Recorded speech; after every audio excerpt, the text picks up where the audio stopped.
Stay tuned for the Joan Quinn Profiles. Joan served the state of California as a member on the Arts Council and on the Film Commission. She was formerly on the Architectural Commission and fulfilled 2 terms on the Fine Arts Commission for the city of Beverly Hills.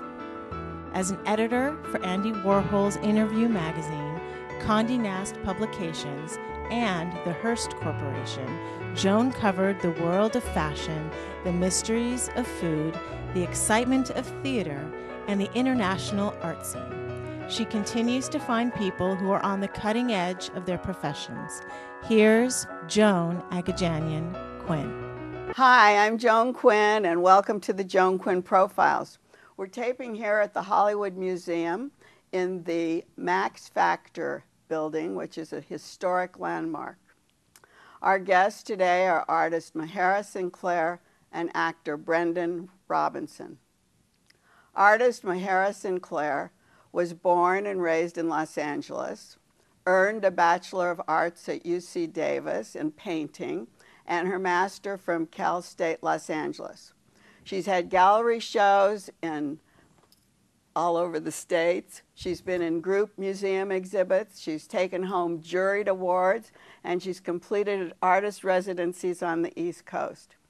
Mahara's taught art classes at Pasadena City College, Glendale Community College, Los Angeles Valley College, and Chaffey College. What do you teach? Art, of course. I teach painting mostly if I can. Oh, painting. I thought it was drawing, because I thought you started... It is drawing and also 2D design, so the basic fundamentals of composition and color. And how do you start with your students? Are they like new students? Some of them are, and some of them already kind of have their vision of what they want to do, but everybody needs the tricks of the trade. So I start them off with composition. I still believe that composition is the key to a good piece of art and value. And what is that? What is that? What are the steps in teaching them that? Well, I think a lot of times, when we are humans just tend to want to put all the good stuff in the painting in the center. And of course, that's kind of been done so much. So you try to maybe bring some interesting parts to the edge and, shift in scale. That helps. A lot of times people make everything the same size. It's not very visually interesting. Like these tricks of how you should compose a... Yeah, and it's helpful, because again, it's just... the society is so savvy about visual images I now. know. You look at something and you know if you like it or you don't like it or something's in the wrong place. Yeah, so it's important. So when did you decide you wanted to make art a career? Well, back in high school, really. Ah. Yeah, and where was that? Lucerna High in Whittier. Oh. Yeah, and I was, that was my thing, was doing drawing. I did start out with drawing mostly, and my teacher, Robert B. Davis, in high school, actually he's the one who inspired me to, I teach a lot the way he does too. Oh, but that's good, isn't it? So it's like the master passing on? Yeah, he was such a, easygoing teacher with the students, not very hierarchical and, very... Judgmental? Not, yeah, just, made you really feel like a person, and I think it's important for young students. You went to Davis, which to me is an agricultural school. How did you choose Davis for, and who was... Yeah, I started out at UC Santa Cruz, and then I met the man who I eventually married, although we're not together anymore, and we moved to the Placerville area, and Davis was the closest campus, so I transferred. Right. I see, but did they have a good art department? Yes, because Wayne Thiebaud was there and Roland Peterson. So. Oh, you're kidding. Did you take classes from them? Yes, and they taught me how to paint. So. And how did they influence your work afterwards? Oh, because when I was at Santa Cruz, I started out with drawing and then got into sculpture. And when I hit Davis... because Santa Cruz had a lot of sculpture, didn't it? Yeah. That department. Zajac and Fred Honeycutt were over there. Yeah. So, yeah, it was fun, But sculpture is hard to store and hard to move. And I just met color, and I just loved, you know, working with paint. So. And both of those teachers, well, Thibault is a master colorist, right? Oh gosh. And yeah. what do you call your style? Well, I think I'm an expressionist at heart. You know, sometimes I think that there's some social realism sort of tendencies too, but I was very much inspired by the way Thibault would paint. Like he was so famous even back then. Was he famous then? Oh yeah, yeah. So he was so famous even back then that students and people were filming him, and he would be demonstrating painting. So that's how I learned, just by watching him. And I noticed that he would just put in colors, very. Who was influencing him, do you think? The Fauves? No? Oh gosh, that's such a good question, Joan. Because because yours is kind of fauvistic, isn't it? Maybe, yeah. It would, you know, I think it could be. It's something maybe like. It's hard to say. I mean, it's definitely impressionistic in the sense I don't think he ever used black in his palette. Oh, so that's interesting. He never did, but he did a lot of repetition. Yeah. Pattern repeats a lot. Yes, and pattern flatness painting. of the page. Yeah. And do you do that?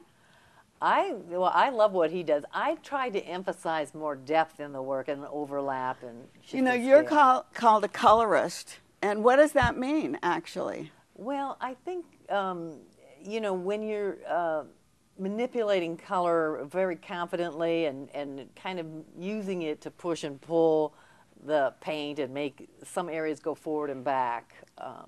But using color? Yeah. Or absolutely. does color speak for you? Oh, absolutely, yeah. And like, for example, I use in the faces, like in this portrait. And we're going to talk about that, yeah. But in the faces, I mean, we have a lot of your, but is that deliberate? Yeah. I try to, it wasn't intentional, but it just happens that way. When I paint faces, I like to really paint the life force. And when you do paint faces or paintings, you don't have to see those colors in front of you. You don't have to see that. You make your own palette. Yeah, I know, I do. I really, because things read in paint in a way that's a little different than in reality, I think. You know, and so I find that, yeah, I just use a lot of purples and blues for the dark shades of the face. Instead of blacks. Absolutely, I see. And that's exactly how they taught us at Davis. They would just give us the primary palette and say, okay, here's the nude, go ahead and paint. I said, well, how can I'm using yellow, red, and blue to paint a beige body, you know? I mean, oh. And you learn, you know, that the yellows are the lights, the reds are the medium values, and the blues are the dark values. And that's what you teach in your classes. Absolutely. So what is, I know you have an artist statement, and you want your work to say something. What is it? Well, I always find, as a person, that I just always feel very relieved when I'm feeling something and I ask someone, how are you feeling? And they say, oh, I feel this way. I go, me too. Oh. So this feeling of, you know, my work is kind of, I like to explore my own emotional makeup and how we are comprised of maybe mixed emotions at sometimes. And I think if the culture knew was more accepting of our emotional posture, you know. And in going with that statement, let's talk about this piece, because it does have emotion involved, right? Absolutely, yeah. So tell us the name of this. Yeah, that one's called Fountain. It's a piece. It's a recent piece, 2014, and it's looking at the kind of psychological posture of different periods of your life, like the little girl. It was actually inspired by, I saw a kid playing with at the fountain near the LACMA last year or so. And she was so just alive in the moment and so thrilled with the water and everything and just joyful. But how do you remember it? Did you take a photograph? No. Did you do a drawing? What came to you? How was that process? Well, I just play all the roles in my work. All the faces are my own. I stand in for everything. So if it's a little kid or a man or an old person, I play them all. We're going to see you, right? Yeah. And here's another very emotional one. Right. I'm always making fun of my own self in these, yeah. This one's called Kiddie Pool, and it's kind of talking about, you know, I was on my walk in my neighborhood, and the kids were playing in a little pool right pretty much on the sidewalk, and I thought, wow, they were so joyful and not fazed by their lack of privacy. Or that you were there. What size are these? Is this? This is 6 foot by 9 foot acrylic Oh, it's very paint. big. Yeah, acrylic on unstretched canvas. I was just going to ask you, what kind of materials do you use usually? So I paint on canvas, and I just tack it to the wall, and I paint in acrylic. Not stretcher barred or anything? No, just stretched right to the wall. And do you prime it, the canvas? I buy it primed, yeah. I see. Yeah. And then what do you use? What kind of brushes and colors? Yeah, I use the Nova Color acrylic paint, and I use the Blick Master Stroke hog hair brushes. It's just, yeah, that was kind of about poverty and how, you know, when you're a kid, they're not, it doesn't really stick on you, and yet when you're older, you really become sort of... They're having a great time, right? Yeah. And this one? Yeah, this one is based on some shots I did take of a laundromat in my area where I live in El Sereno, and it's kind of, and there's some flatness in the 2D bubbles that are kind of flat, but some parts are more realistic, and just kind of feeling shut down. I think it was one of the characters is super angry, and the other one is sort of just shut down by it. Do you go to the laundromat? I did. Now I have my own. But so you came in contact with these people, is what? Yeah, they're all my own emotions. No, I usually go early in the morning, and there wouldn't be that many people in the laundromat. But yeah, it's based on some of my own personal emotional. And how large would this be? That one is also 6 foot by 9 foot. That's about as big as I can fit in my studio, which is my living room in my house. Oh, I was going to say, do you have a studio? Do you go to a studio, or do you just wake up? You wake up and go to your living room? Right. It was just one of the other benefits of painting with acrylic. You can kind of still have your studio in the house. How long does it take for it to dry and for you to keep painting over it? Well, acrylic dries really fast. I like that about it. So really, 20 minutes in the summer, 40 minutes in the fall. You know. And let's look at this one too, because this has... Yeah, that's one I created kind of, the economy was a little bit rough then, and this is a lot of the signage in this piece is directly from North Hollywood, where I was living at the time. Oh, so you do use the area. You use whatever is around you to influence your work? Absolutely. And then you put your face in it? Yeah.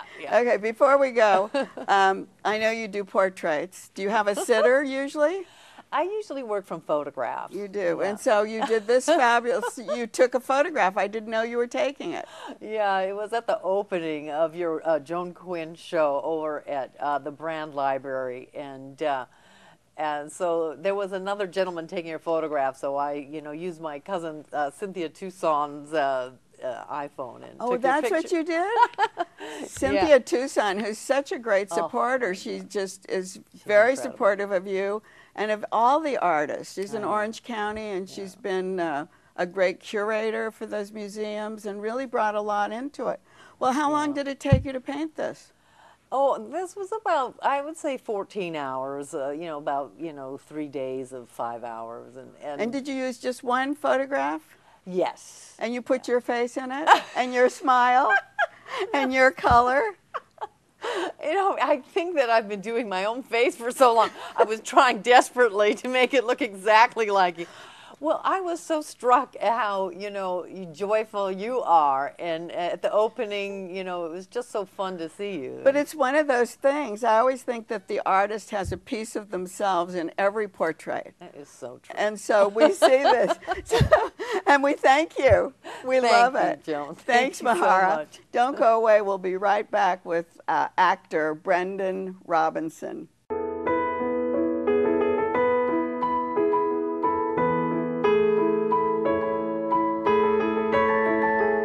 Hi, I'm Joan Quinn, and welcome back to the Joan Quinn Profiles. We're here taping at the Hollywood Museum, and I'm with actor, producer, writer Brendan Robinson, who was born and raised in Portland, Oregon. After graduating from Northwest Academy, a high school for the visual and performing arts, he headed to Hollywood.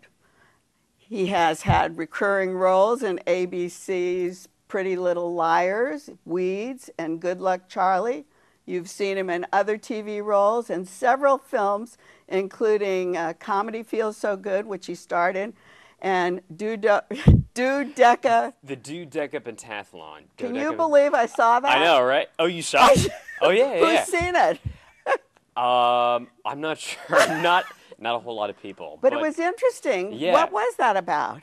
It was a dark comedy about two brothers who have kind of a lifelong rivalry about who's the better Who brother. can do better? Exactly. Physical stamina, right? Yes, yes. And what did you play? I was the younger version of the older brother. Oh, so every time they came back to show what he could do? Oh, right, exactly. And it was basically an intercut sequence of home movies when they were teenagers. But I mean, I thought, he was in this? I can't believe it. He's not going to believe I saw that. I know, right? It's very, kind of an obscure. I haven't seen indie Pretty comedy. Little Liars, but I've seen that one. Yeah, I know, yeah.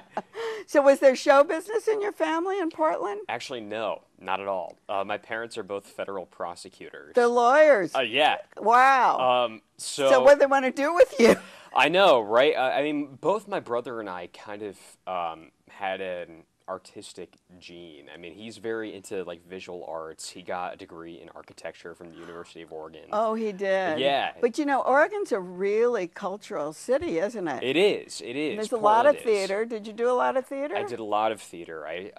I basically grew up in the Portland theater scene from the ages of 6 to 18. Yeah. How did your mother find time to take you? Someone had to take you. Yeah, it was mostly a weekend thing. Oh. So when other kids went out and played soccer and sports and football and stuff, I was at one of the 2 children's theaters in Portland, taking classes and.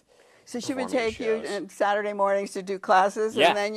and then were they making films up there? Did you ever get called for a film? They have a very small market for commercials, and it's actually expanded in the last, I'd say, 7 years because there's been some tax incentives passed up there for film Because they production. need it. It's a great place it's It a is. really wonderful setting, isn't it? It is.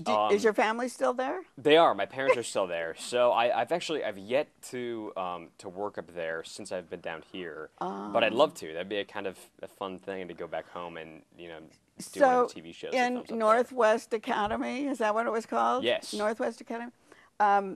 Did they put you on the stage too? I mean, were you auditioning? A little bit. I was mostly involved with theater outside of school. There's a couple even of, outside of that? Yeah. I mean, that was I was involved with some of the programs there, but they were also very lenient and flexible about giving me time off to go rehearse during the because day. that's the kind of work that they would expect you to do, right? Exactly. It was there's a school called the Professional Children's School in New York. And so this is a much smaller version in Portland. So there were a lot of kids doing stuff outside of school, not only in theater but also in dance and the visual arts. There were a couple of kids that had different exhibitions around Portland. Did you ever run into any of those kids from school down here when you started working? A few, actually, yeah. A lot of them moved to New York. They did. And why didn't you go to New York? It's funny, and I actually made that decision, when I was a senior in high school. I always thought that I was going to go to NYU or Carnegie Mellon or one of the Eastern. One of the big theater schools, and then do theater in New York. But I had the opportunity when I was a senior to do a film that they brought up from Portland with a tiny film. Again, nobody's seen it. Maybe I've seen it. Maybe you've seen it. It was an adaptation of the novel The River Why. And it stars Zach Gilford from the Friday Night Lights TV show, and Kathleen Quinlan and William Hurt. Wow, great cast. You worked with all of them? I did. And they filmed it in Portland? They filmed it in Portland, and I did a week on that film. And it was kind of just by total coincidence and chance that I got to be involved with it. But was it your big break, would you say? It was definitely a break. So then you decided to come to Hollywood instead of New York? Yeah, I got my SAG card through that. Oh, you did? So you came here with a card. I did. Yeah. Did you have an agent? My acting teacher at the time had a connection to an agent who's now my agent Still? today. Is that Still my right? agent today. My acting teacher in Portland. She had a mutual client who had come down here a couple of years earlier. So my acting teacher actually came in over spring break of my senior year and did kind of like my agent came over and did like an agent workshop, educational purposes only. I think we read some scenes for her and did like a mock interview. That's a very typical thing that they do in Los Angeles. Right, but did you do it here or up there? I did it in Portland. That's what I mean, right? Yeah, she was on a vacation up in Portland and, was courteous enough to come in and to my acting class. And about 6 weeks later, she called my acting teacher and she said, "Hey, I booked a couple of auditions for Brendan in Los Angeles if he's interested in flying down here and doing those." So I did that right before I graduated in June. So that was a big break. It was a big you had a break. place to go. Exactly. No college, though. No college. You no. never had time for it? I think that because I knew that I wasn't going to go into the theater and I wasn't going to go to New York and do that whole thing. Which at you least not needed now. the school, right? Exactly. Basically, agents in New York pretty much. That's something that's mandatory on the resume before they'll even. They want the Tisch. They want Yale. Exactly. They want, Exactly. In LA, it's so much more about timing and about age and really about look. So about look. Yeah. So did you get Pretty Little Liars right away? It depends on who right you're away? asking. It depends on the perspective. I mean, to me, I auditioned for about 18 months before I got that. But 18 months is nothing, It's is nothing it? in the long run. Were you working that 18 months? I or was were not. You... No. Oh, so you were just auditioning. I was auditioning. Over I mean, I worked and over. at like the Gap, if you consider that working. But not on waiting tables. Not waiting tables. Yeah. So I worked. I think I did Starbucks for a little while. I did the Gap. So you were like the fashion guy. Yeah, I guess. I guess. So you were auditioning. Were you just auditioning for films and TV at that time? You didn't do any theater. I wasn't auditioning for any theater. And then what was your role? What is your role at Liars? My role, the character's name is Lucas. And originally it was only supposed to be 2 episodes in the first season. I think I came in at episode 6 of the first season. And basically, the whole show revolves around these 4 girls who are being cyber stalked from the grave, they think, by their dead ex-best friend. But that's not Lucas. That's not Lucas. No. So basically, it's very Desperate Housewives for teenagers. So each of the 4 girls has their family life, their family storyline, their friends storyline, the romantic storyline, and then the storyline with all 4 of them. So I'm involved with the actress's name is Ashley Benson. Oh, so you are involved like her lifestyle. Exactly. Her lifestyle. Okay, that reminds me of the piece you're in now. Yes. Which is Meet and Greet. Yes. You're involved with 4 women, but I know. they're not teenagers. Right. At heart, they're teenagers at heart. No, I'm just. But really, isn't that bizarre how that worked out? It's interesting. It's like my whole career so far is kind of centered around 4 women. About Stan Zimmerman. Yes. Wrote it. Yes. And directed it. And so did Christian McLaughlin, is the co-writer. Is the co-writer. But it was a part of the Fringe, Hollywood Fringe. Yes. And you weren't in the Hollywood Fringe. I was not. I did get a chance to see the last performance, though, and it was a huge hit. Oh, that's what I was going to ask. You did see that role. I did. So, and you didn't originate it. So how did that affect you once you stepped into it? I met with Stan a couple of times before I saw the show. I read for him, so I had the broad strokes of what I knew my interpretation of it was going to be. There were definitely some influences from Paul, who played the role before, Paul Iacono. Paul Iacono. Who's fantastic. Who originated the role. Yes. So that's why I wonder what you bring to it. I just have had my own interpretation of it from the beginning. Does Stan, you saw the one role, so does Stan direct you in a different way? He did. He really wanted me to bring my own spin to it. I see. And he encouraged me to do that. A lot of the blocking was the same, but basically that's about it. And then you have to interact with the 4 women. Exactly. And we talked actually in a lot of depth about, you know, what my interaction with each of the women was going to be.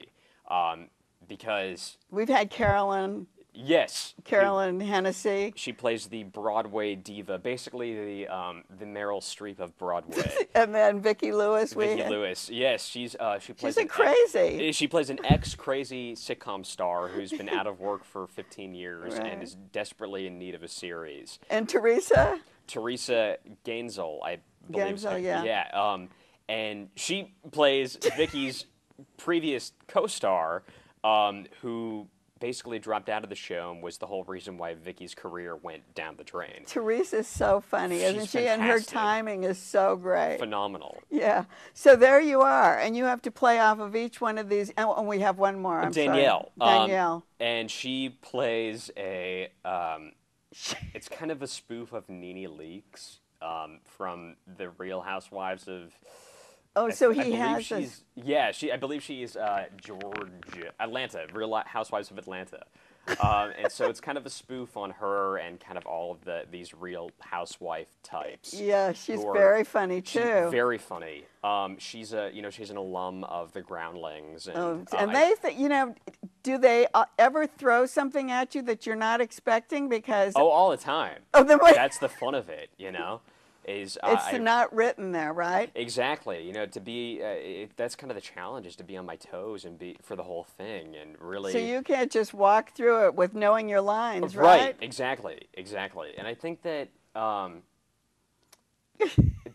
think that's always kind of the trap of doing anything over and over and over again is. Like you said, just kind of walking through and doing the because motions. Vicki it falls on the floor. Yes. And she trips people, and then what do? I mean, I have to respond and react in a way that I'm not expecting it, but also I have to restrain myself from breaking character and laughing. Where do you think this play will go? Because it's got such great reviews. It won the Fringe. Yeah, I'm hoping, and I think everybody else is hoping, that we do a mount of it in New York eventually. It's perfect, isn't it? It is, yeah. And I was talking to someone who came to see the show, who's from New York. She's a writer, and she lived in New York for 10 years. And she was saying that New York people love nothing better than to make fun of LA. I was just going to say, and to jam people with a knife. Exactly. Right? So I think that it would go over phenomenally in New York because it's making fun of LA and all those types and all those actresses. I think that's the point, and I think Stan really got it on that, didn't he? Exactly. They got it down to a T.